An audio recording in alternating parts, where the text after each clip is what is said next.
Nere izena Jon Martin Etxebeste da eta idatzi dudan liburua Xabier Lete, Bertsorik sakonena.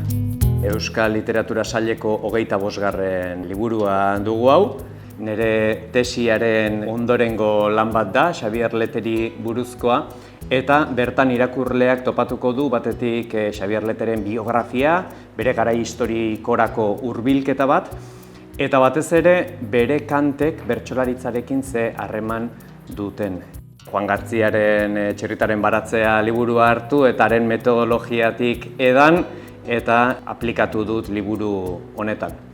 Nik uste Xabier Lete zalea den edozein pertsonari lagunduko diola bere idolo hori are gehiago miresten eta bertsozalea denari lagunduko diola dimensionatzen Xabier Letek ze eragin edukidun bertsolaritzan.